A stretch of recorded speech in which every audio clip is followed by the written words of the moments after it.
Okey, kembali bersama kami di program Jurnal Icon 100.9. Itu frekuensinya. Frekuensi Selangor Kalau FM. anda dengar menerusi audionya yang kami siar setiap hari Khamis bermula 3.15 petang terus hingga pukul 4 petang. Dan untuk musim kedua ni, mungkin rata-rata yang mungkin lagi tak perasan. Yalah. Tapi kalau dah tengok dia perasan lah. Perasan lah sekarang ni kan. Sekarang kita membawa ataupun memuat turun juga Temu Ramah ini menerusi YouTube Tan Sri. Hari ramai yang dah tengok Tan Sri sekarang ni dengan gelaran emeritus dan sebagainya. Mungkin rata-rata nak tahu bagaimanakah proses sehingga Tan Sri boleh sampai ke peringkat ini sekarang. Kalau nak lihat proses itu memang panjang lah. Terutama umur saya pun dah hampir kepada 70 ni. Jadi proses banyak. Kalau saya ambil ringkas pendidikan, sistem pendidikan saya adalah menerusi pengajian agama. Sekolah Arab kata orang zaman dulunya. Dan kita tidak ada sistem yang mantap pada ketika itu. Saya selepas belajar di sekolah Melayu Tebing Tinggi, Jerantut, saya pergi ke Pekan sekejap, sekolah agama, dan saya pergi ke Singapura lepas itu di sekolah Aljunied. Pada pagi saya belajar sekolah Aljunied, pada petang saya belajar di Mercantile School English. Bila habis di Aljunied, saya berhasrat untuk pergi ke Kolej Islam. Kerana kawan-kawan saya kebanyakannya nak pergi. Yang saya masih ingat ialah Datuk Harundin daripada Perlis. Ya, Ustaz Bustami, itu satu sama dengan saya di kuliah. Ada 2-3 orang lagi, Ustaz Ismail Arifin, Allahyarham. Kami buat keputusan saya nak pergi ke Kolej Islam. Tetapi di kampung saya nak pergi Kolej Islam itu dia hanya satu jalan. Pertama, sungai. Kita ada 2 jam menongkah arus. Itu saya punya buku tu, menongkah arus. 2 jam itu kita naik kapal. Naik perahu. Lepas itu daripada Jerantuk ferry itu, kita pergi kepada Jerantuk bandar, lebih kurang dalam 1 jam naik bas. Nak jadikan cerita, apabila saya sampai ke situ, kerana saya dah berjanji dengan ustaz kawan saya, Ustaz Bustami sekarang ni, kita akan berjumpa di stesen Jerantuk. Dia daripada Kuala Tembeling. Kuala Tembeling itu ada sistem kereta api. Dia dapat naik sebab dia dekat rumah dia. Jadi saya sampai kereta api dah lepas. Jadi terlepaslah cita-cita saya. So saya balik itu, ayah saya kata, orang tua saya kata cari peluang lain lah. Dah kita tak ada rezeki kata dia. So dia fikir-fikir kata dia, tak ada lagi tempat, you pergi keluar negara lah kata dia. Saya kata okey. Tapi nak pergi luar negara ni masa itu bukan senang, kita kosnya kan. Tapi bila ada kehendak saya tengok, ada kita berusaha dan sebagainya, maka dengan mudah saya boleh pergi. Dengan saya pergi kedutaan Masih masa itu, dengan orang yang selalu berjual kain di kampung saya. Saya pergi dengan dia sampai kedutaan itu.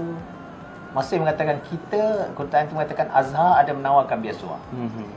Okey, saya ambil dan saya dapat beasiswa itu dan saya pergi ke Masih.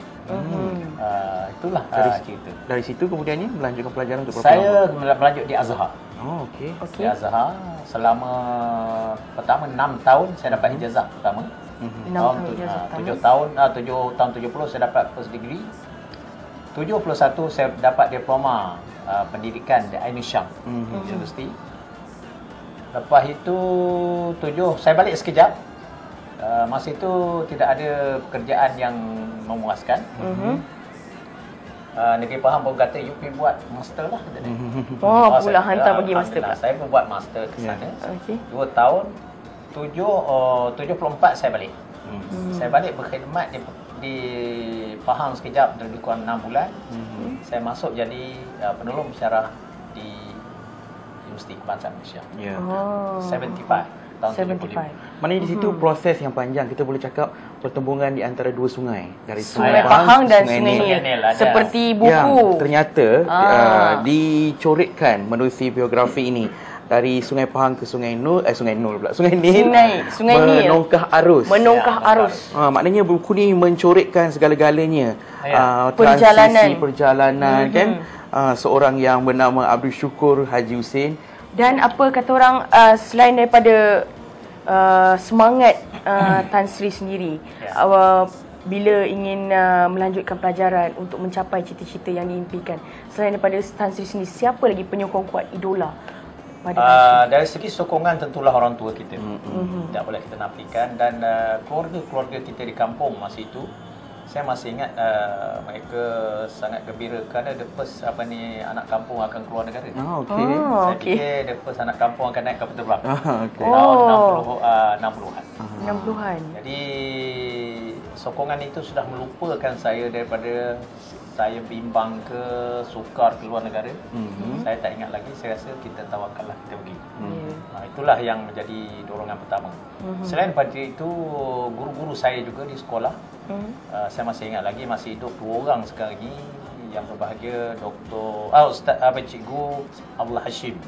Masih lagi yang keduanya Cikgu Zulkifli. Mereka inilah bagi semangat pada saya. Pergilah, kata dia, jangan tunggu. Kalau peluang yang kita ada ni dapat pergi, tak boleh penuhkan, kata dia, rugi. So itulah di antaranya. Kemudian saya melihat pada ketika itu Tun Ghazali Syafiq. Itu dia kawasan masa yang berhormat kawasan saya, Kuala Lipis, jantung sekali lah. Dia sangat memberi sokongan. Dia kata, dia panggil dia Pak Ngah. Masa itu dia kata Pak Ngah sangat sokong, kata dia, pergilah. Kata dia, apa-apa masalah tulis surat ke kita. Maknanya hubungan tu terlalu rapat ya. Terlalu rapat. Masa zaman dulu itu ialah satu kampung, satu daerah ni biasa. Bukan macam sekarang lah, kita dah sebagai-bagai ada ya. Lepas itu bila saya sampai ke Cairo, saya melihat masyarakat yang sudah terbuka. Kalau kita agak tertutup dulu, sekarang ni sudah terbuka. Terbuka dalam artinya, dalam kita belajar itu, Afrikanya ada, Jepunnya ada, Mesirnya ada, Asianya ada, Chinanya ada, sebagainya. So, kita satu semangat, you compete.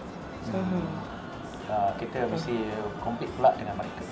Jadi, semuanya inilah yang menjadi asam garam dalam hidup saya untuk kita mencapai yang saya cita-citakan. Dan Tan Sri, antara perkembangan terbaru dalam kerjaya mungkin yang mungkin boleh dikongsikan?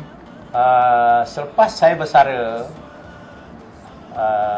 pada tahun 97, 55 saya bersara. Masa itu sistem kita 55 lagi. Dari tarikh itu sehingga sekarang ini saya tidak pernah bersara lagi daripada kerja. Artinya selepas saya keluar daripada UKM, saya dah jadi profesor masa itu. Dan Kementerian Pendidikan minta saya mengendalikan universiti baru, iaitu USIM lah, Universiti Sains Islam Malaysia, pada tahun 99. Dan tahun 2000 kita mula mengambil orang pelajar.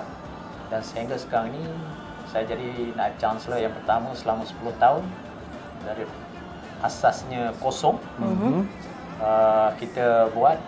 Lepas itu selepas saya menjadi Naib Chancellor, saya ditugaskan pula sebagai pengurusi lembaga pengarah hinggalah sekarang ini. Sehingga sekarang. Jadi artinya saya tidak pernah meninggal bidang yang saya sangat minati, iaitu bidang akademik dan pengajian Islam. Di samping itu, pada masa ini juga saya ditugaskan satu amanah yang saya rasa sangat berat juga dalam bidang agama, iaitu mempengurusikan jawatankuasa muzakarah fatwa kebangsaan. Yang kita tahu adalah dilantik oleh Majlis Raja-Raja dan juga ahli-ahlinya mufti-mufti seluruh Malaysia dan ahli-ahli yang dilantik oleh Majlis Raja-Raja. So kami bersidang mungkin sebulan sekali, 2 bulan sekali, tertakluklah pada keadaan. Dan ini rasa saya bukan segi tanggungjawab pada masyarakat, tetapi tanggungjawab pada agama. Kerana sesuatu fatwa ni yang kita nak keluar, pandangan hukum yang kita nak keluar, dia berbeza dengan hukum yang dikeluarkan oleh mahkamah. Mahkamah mengeluarkan hukum pada seorang. Jadi kalau tak betul seorang, kalau betul pun seorang. Tapi kalau fatwa ni kita keluar pada umum. Jadi kalau mungkin tak betul, maka itu adalah tanggungjawab yang sangat berat. Satu kesalahan juga. Itu satu jawatan yang juga saya duduk dalam khidmat masyarakat. Saya menganggotai misalnya di peringkat antarabangsa, iaitu kita panggil Academy Fiqh di bawah IC. Saya pernah memegang pada tahun lepas timbalan promosi yang difungsikan oleh satu daripadanya Saudi, yang keduanya daripada Afrika, yang ketiga saya timbalan. Dan sehingga sekarang ni saya menjadi ahli lagi, dan kita ada mesyuarat dalam 6 bulan sekali. Itu juga satu bidang yang saya rasa sangat mencabar bagi saya dan sangat memberi faedah bagi diri saya lah. Kerana di situ banyak saya belajar dan sebagainya. Saya juga terus memegang jawatan-jawatan yang lain, majlis agama, kemudian panel-panel syariah perbankan, dan MKI, Majlis Kebangsaan Islam Malaysia. Jadi itulah saya masih artinya terus, alhamdulillah, dapat masih lagi diberi peluang untuk menyumbang. Dan saya diberi kesihatan setakat ini, agaknya boleh lagi saya memberikan sumbang. Ya. Okey, Tan Sri, selain dari buku ni, apa agaknya antara jurnal-jurnal atau buku-buku yang mungkin bakal Tan Sri keluarkan lagi? Saya sekarang ni banyak menulis kertas kerja. Dan satu lagi kita akan adakan persidangan mufti sedunia. Ini satu persidangan yang besar yang diluluskan oleh kabinet. Kabinet yang meluluskan peruntukan dan sebagainya, minta kita mengadakan insya-Allah pada bulan Disember ni. 3 hingga ke 6. Dan ini tokoh-tokoh mufti dan tokoh-tokoh agamawan seluruh dunia ini akan kita panggil. Dan saya insya-Allah akan membentang satu kertas kerja bagi pihak Malaysia lah. Okey, Aisyah, kita akan kembali bersama dengan Tan Sri untuk talk set yang terakhir selepas ini. Dan selepas ini juga Tan Sri akan menjawab, ini rentetan daripada satu kenyataan yang dikeluarkan oleh Yang Berbahagia Tan Sri baru-baru ini, berkenaan dengan laman Facebook yang dikatakan haram. Semuanya selepas ini, terus mengikuti Jurnal Ikon.